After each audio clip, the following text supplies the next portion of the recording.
মারে, আল্লাহ তোর কপালে এরকম একটা কোটিপতি রাজপুত্র লিখে রাখছিল, সেই জন্য আজকে তুই তার ঘরের বউ। জামা সাবধানে যাইস। হ্যাঁ মেঘলা, চলো, আজ প্রথমবার তুমি আমার গাড়িতে উঠবে। চলো ভাবি। না, আমি যাবো না। তোমার মতো বড়লোক মানুষের বাড়িতে আমি যাবো না। কেন?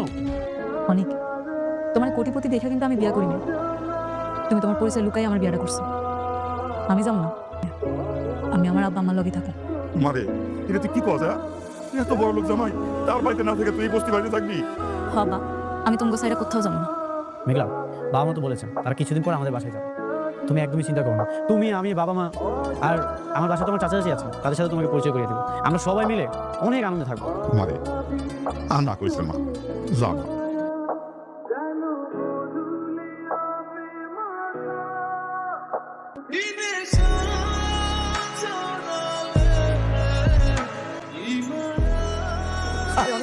তুমি আসছো ভালো করে সাথে কাজে আসছো, তোমার সাথে একটা কাজে নিয়ে কথা বলতে পারিনি না? চাচা ও আমার বউ, আগে বিয়ে করেছে। হেই, একটা গরিব মুসলিম মেয়ের বাসায় বললে হলো আমার বউ, তুই ভাবি কি করি আমরা রাজি হবো?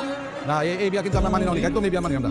দেখেন চাচা, আমি আপনাদের অনেক সম্মান করি, কিন্তু মানে এই না যে আমার সকল সিদ্ধান্ত আপনারা নেবেন। আমি ওকে বিয়ে করেছি, সেটা এখন আমার ব্যক্তিগত সিদ্ধান্ত।